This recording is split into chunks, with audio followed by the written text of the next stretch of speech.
construction of Unity Park was initiated by Prime Minister Abiy Ahmed in 2018 and officially inaugurated and opened to the public in October 2019. Unity Park is located in the premises of the Grand Palace and is composed of various historical, natural and cultural sites. The Grand Palace where Unity Park is located was established in 1887, and without counting Prime Minister Abiy Ahmed, the palace served as the living and working space of 7 Ethiopian leaders. The palace covers an area of 40 hectares and contains marriage and historical buildings and plants that date back to the time of Emperor Menelik II.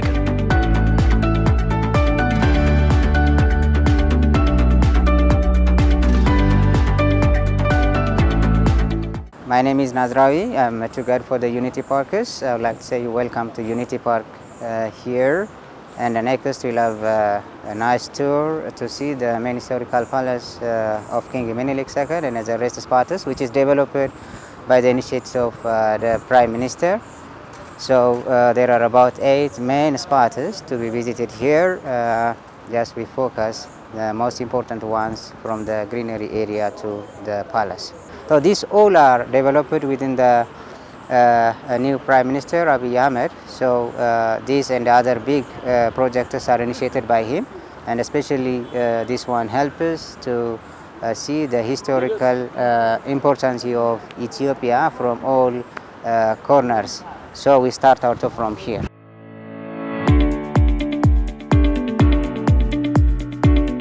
So the logo here shows some of the unification of the Africans and the important history that we have in common, all Africans. And the tour starts from here.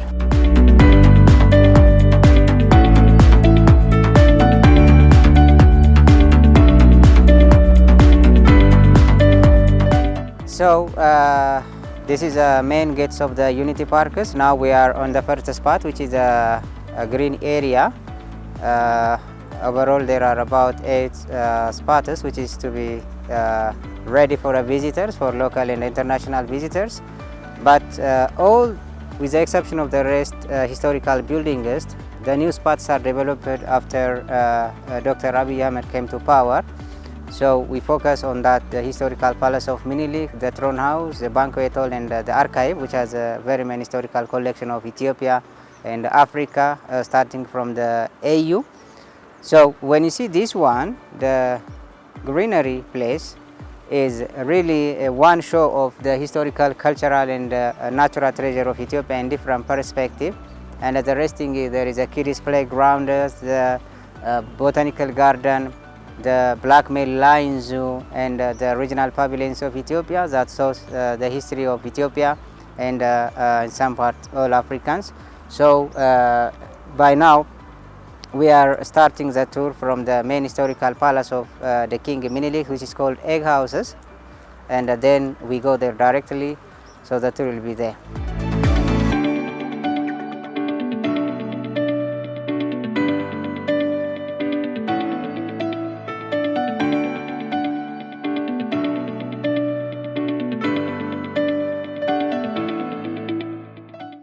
So we start our visit from the main palace of King Menelik, which is called Egg House. They have tried to explain in the beginning of our tour the historical palace, which is the first building for this palace. It's called Egg House because when you see from upstairs, it has just oval shape or dome shape prayer room of the King Menelik, and down there the prayer room, the office, and some part of it look like a dome shape. For that, the chronicler of King Menelik wrote it as an egg house, so still known by the name of Egg House.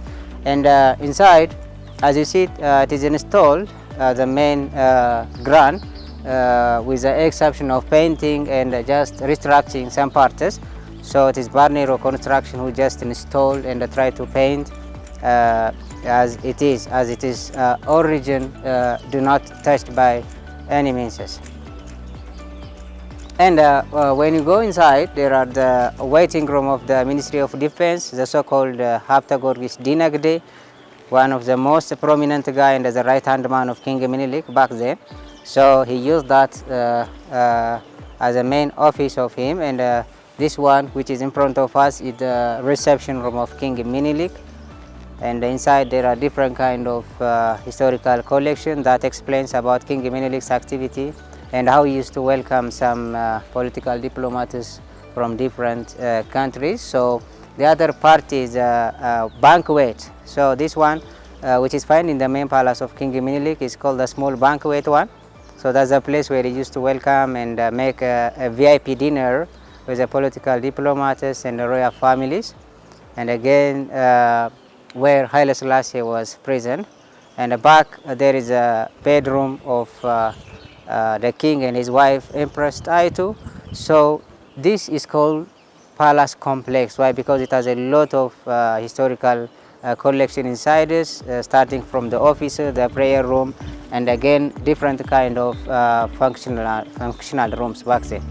So what's called, it's called the main palace of King Minilik, and it is this one by now provided only for VIP ticket buyer because of its oldness, more than 38 years old. So the ticket by itself is provided only for VIP ticket because the carrying capacity may not be as strong as the other historical buildings. So they have tried to just separate the ticket value by VIP and the regular tickets for this palace.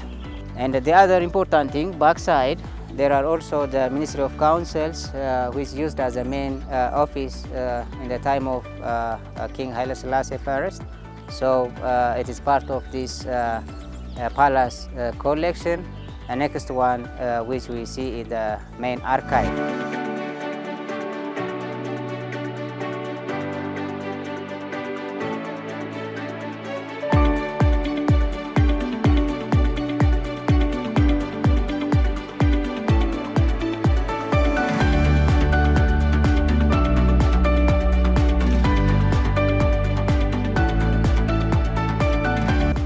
So our next tour will be on the Unity Archive, which is one of the most important spots and well-organized historical places for the Unity Parkers.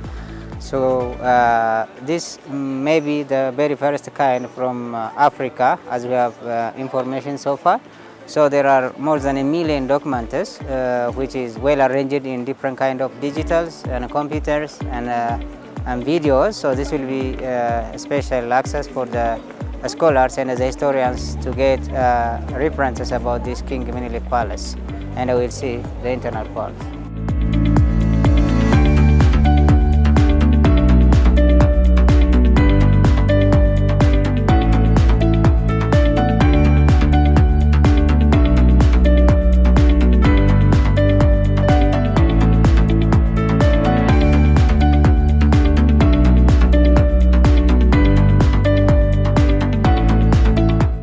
So now we are in the Unity Archive, which has a lot of historical documents that give special access for the historians and area researchers, and the appointments of the ministry, the so-called the chronicler, Tsafi Tizaz ገብረ ስላሴ ወልደ አረጋይ was one of the most prominent person for this palace, who just developed every historical documents back then. And this document is well arranged in different computers, so we'll see inside this here.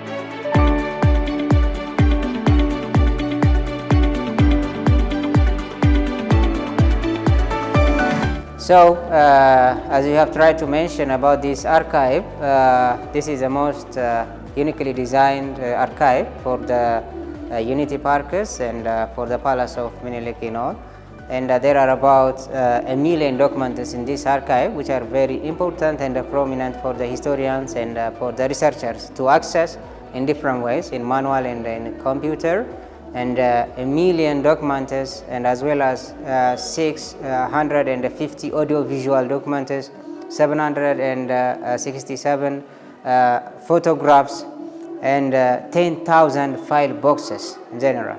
So in this case, if anybody who wanted to see and make a study about the Palace of King Minilik from the time of 1870, they can just get from this Unity Archive, which is very nicely developed. And the other part is ensuring the sovereignty of Ethiopians is also displayed here, because as we know, Ethiopia is the only country from Africa which is not colonized.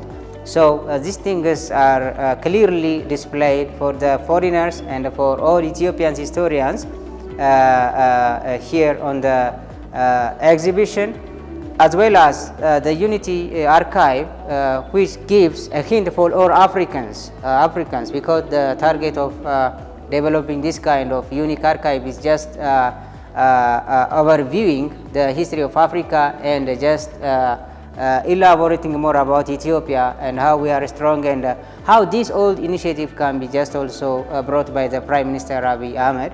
So these things has been almost abandoned and forgotten for about 45 and over years. So he's the one who first brought this new idea and developed the park itself in the palaces. So the archive is uniquely organized. The other one is the African politics.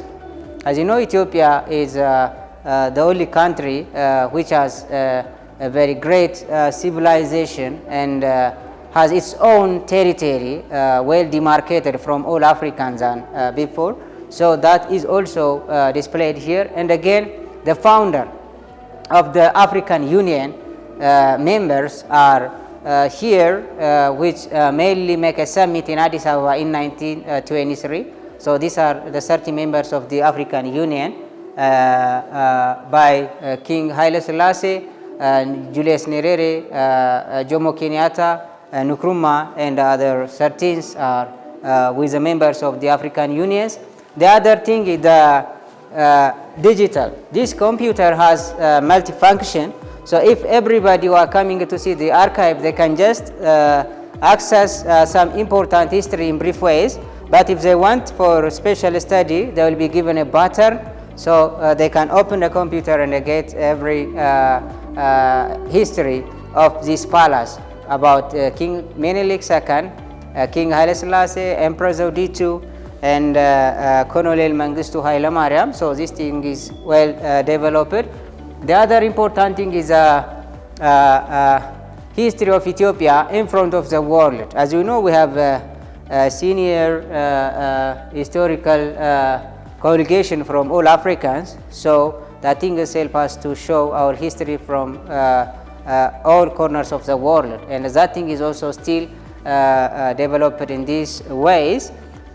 So having understanding this, all the documents which really set it in proper way for the historians, for the medias, and for all worlders in this archive is multi-use for the history of Ethiopia and Africa too.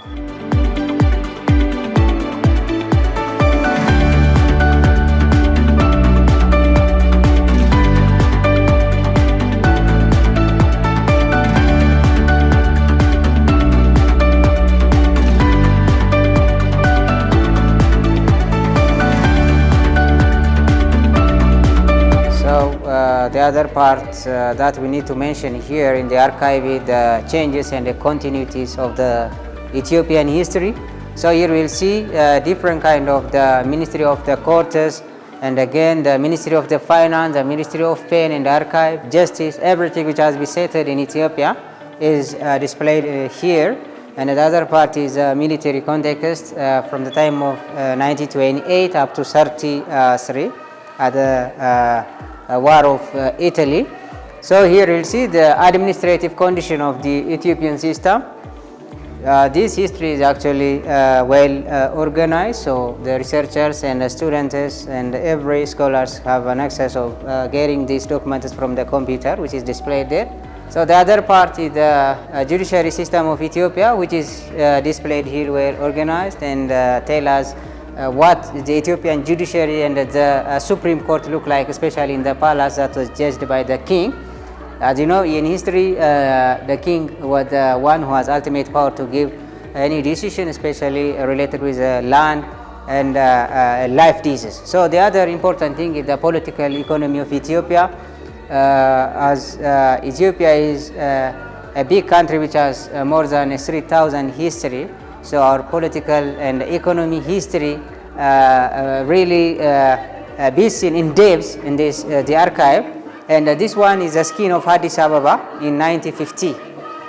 So you'll see Addis, and actually the change that we are observing now, even by the project development, which is led by the Prime Minister, starting from Addis, the corridor project, the other grand projects even in the regions are an idea which changes the city. So this scheme is really totally changing nowadays, and this one is a relation, political relation, diplomacy, and any missionary ideas from 1880 up to 1967 in the reign of King Haile Selassie. So after that, a new political ideology emerged, which is called communist. So the communist idea and the political progress, how the Ethiopian spent is all depended on the history, and the other part is the documents and memories, which is called Maria Theresa. So this shows the history of Maria Theresa Taylor. Maybe I've showed you the palace of King Menelik from the other side. So the first Ethiopian silver coin that was minted out by King Menelik II is called Maria Theresa Taylor, and the name is taken from the Queen of Austria.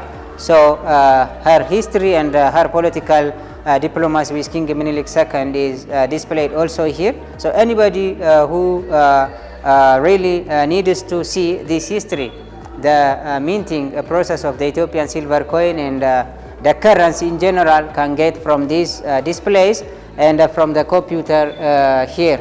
So those of the 10,000 file boxes in a special way are provided from the other side of the Unity Archive, and that is also a best opportunity which gives a special access for any Ethiopians, diasporas, and volunteers who wanted to just refer the backstory of Ethiopia.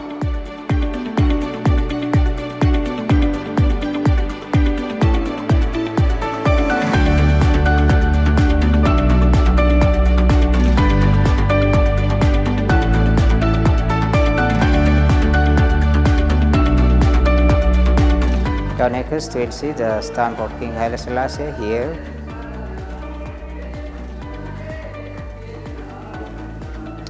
This one is Emperor Haile Selassie's dry seal, which is used for stamp, one of the unique stamp.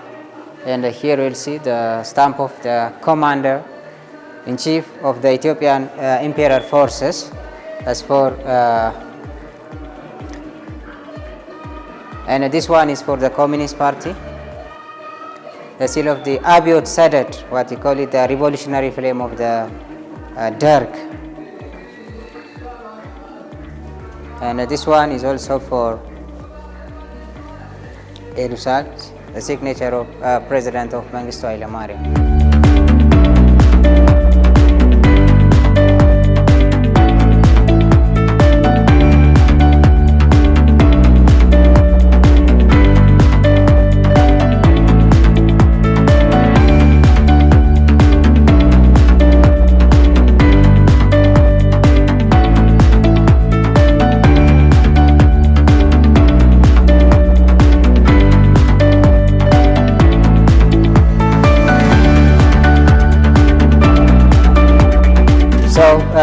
So far we have seen two main historical buildings of the Unity Park, the main palace, King Menelik, and Unity Archive. This is the third place, which is the Throne House, one of the most important historical building of the Menelik Palace, and it has 5 main exhibition rooms inside this. We'll see the face part, the legendary, and the main reception room, which is called a throne house of King Haile Selassie, where the statue is found here.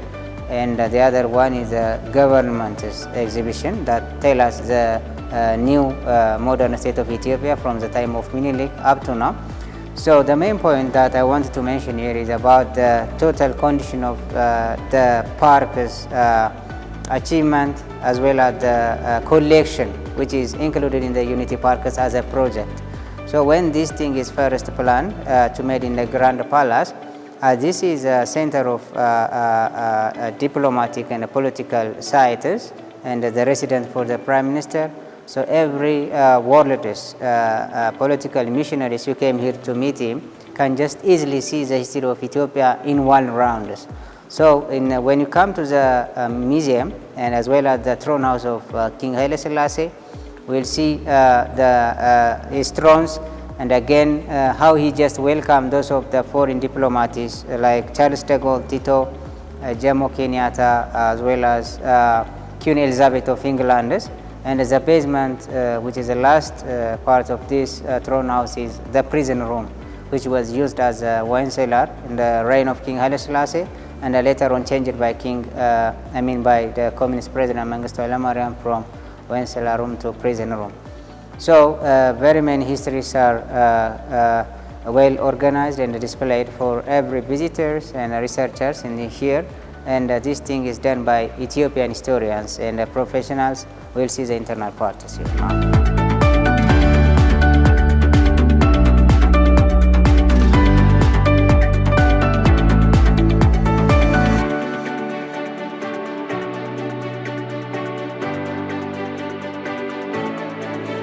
So this is the museum, which is a throne house.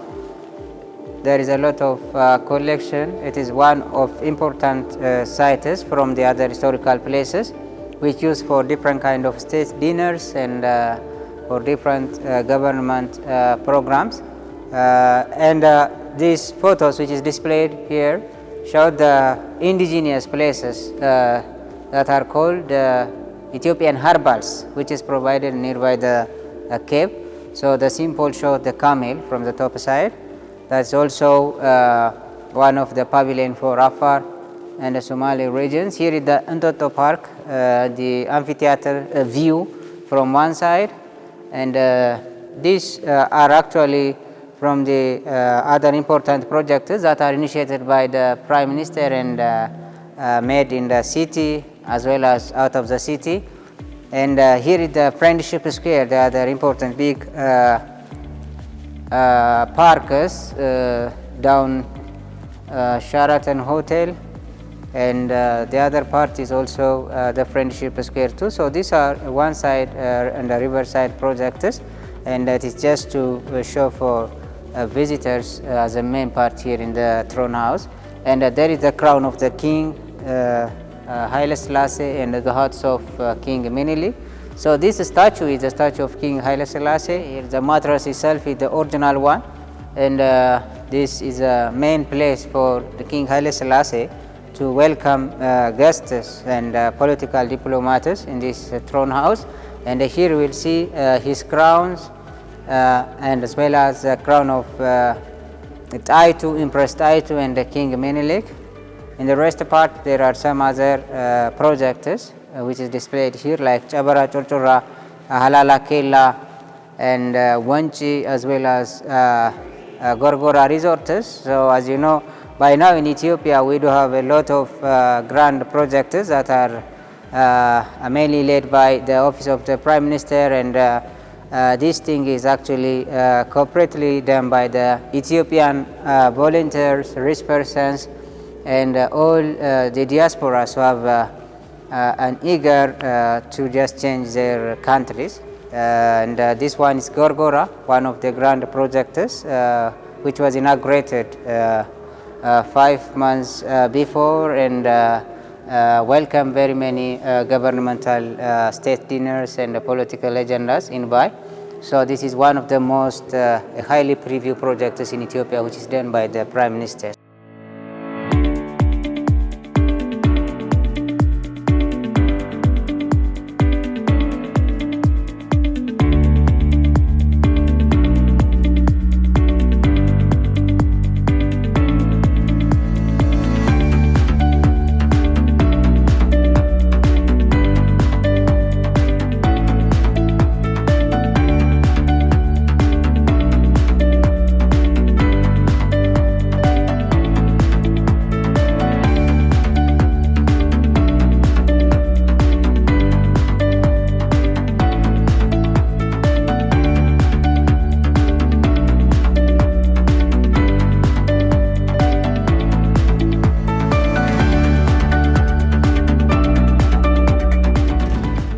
So the other exhibition room is the history of Ethiopia in different perspectives. So the first one, we showed the indigenous rituals and the beliefs, is one of the most important show of this exhibition room. So we have very many history, culture, ethnic group, as well as language, and these all things are well organized and arranged in this exhibition room. So the first one is some of the important practices that we have used in all the times, and the second one is Judaism, one of the old kind of religion in Ethiopia, which was brought by Menelik first, and by then it became a state religion for some time. The next part is the Christian Orthodox, how it grows and how it become Ethiopian state religion in different governments. So here some important ceremonial things are displayed, like the rock-hewn church of Lalibela, which is made from a single rock and one of important religious holy places in Ethiopia. And the other thing is the growth of Muslim in Ethiopian history. So all in all, the important point in this exhibition room is just to show the diversification of language, culture, and history that we have as a country. So Ethiopia, because of its very many ethnic group and cultures, can just be a model and a good country for the other Africans as an experience. So this one is for the Muslims, and the other part is for the Catholicism. And this all shows the growth of each religion in Ethiopia in different times, and how they just lived by respect each other and by sharing the culture, language, and any kind of country-based cultures. So this is Catholicism, and tell us all about that religions. And the other one is the Protestant, growth of Protestant. So this one is of course a recent phenomenon which was introduced in 19th century, and overall this exhibition room is one of the most important part of the throne house, which really brings Ethiopia in one center by just explaining and by displaying the culture, the language, as well as different practices in different parts of Ethiopia. So the most important thing of this Unity Park is not only just bringing and preserving the historical sites, but also it gives a special knowledge for every visitors about the history and the natural accomplishment we have as a country.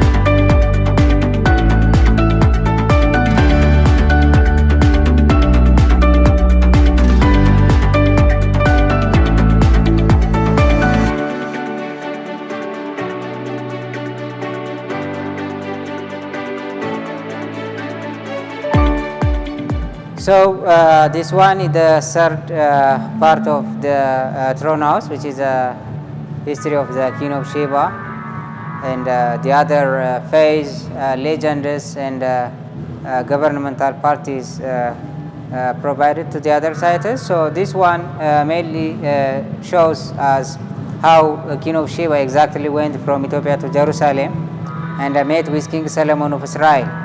And after she got Menelik first from him, and then that Menelik first became the Ethiopian king, and then he went back again to see his father King Solomon in Jerusalem. So he brought the Ark of the Covenant by then. So every graphics and the history displayed on the board tell us how and what makes her inspired first to go from Ethiopia to Jerusalem, and then how long she stays there with him. as well as how Menelik first brought that of Ark of the Covenant to Ethiopia. So there are a lot of debating issue actually on these things, how the other countries also still claim that King of Sheba is theirs, but the Ethiopian historians proved that he is Ethiopian.